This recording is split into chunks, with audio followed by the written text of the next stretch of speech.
Praise the Lord.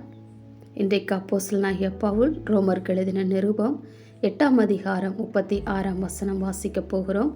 கிறிஸ்துவின் அன்பை விட்டு நம்மை பிரிப்பவன் யார் என்று பவுல் சில காரியங்களை இங்கே வரிசைப்படுத்துகிறார். உபத்திரவமோ, வியாகுலமோ, துன்பமோ, பசியோ, நிர்வாணமோ, நாசமோசமோ, பட்டயமோ, இது எதுவுமே கிறிஸ்துவின் அன்பை விட்டு நம்மை பிரிக்க முடியாது. இதில் எல்லாவற்றிலிருந்தும் விடுவிக்கப்பட்ட ஜெயிக்கப்பட்ட நாம் ஒரு காரியத்தில் மாத்திரம் ஜெயிக்க முடியாமல் இன்று வரைக்கும் இருக்கிறோம். பிரியமானவர்களே, அதுதான் இன்று வரை நம்மை தேவனிடத்திலிருந்து பிரித்து வைத்திருக்கிறது. ஒருவர் மேல் அன்பு செலுத்துகிறோம் என்றால் அவரோடு அதிக நேரம் செலவிடுவோம். இன்றைய நாட்களில் வயது வித்தியாசம் இல்லாமல் ஆண் பெண் இருதரப்பினரும் செல்போன் வாயிலாக இணையதளத்தில் மூழ்கி இருக்கிறோம்.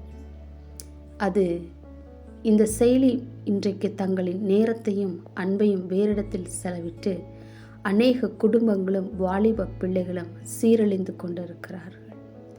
இந்த செய்தியை கேட்டுக்கொண்டிருக்கிற சகோதர சகோதரிகளே, இவைகளிலிருந்து விடுபட தேவனண்டைக்கு திரும்பி அவருடைய அன்பினால் கட்டப்படுவோம்.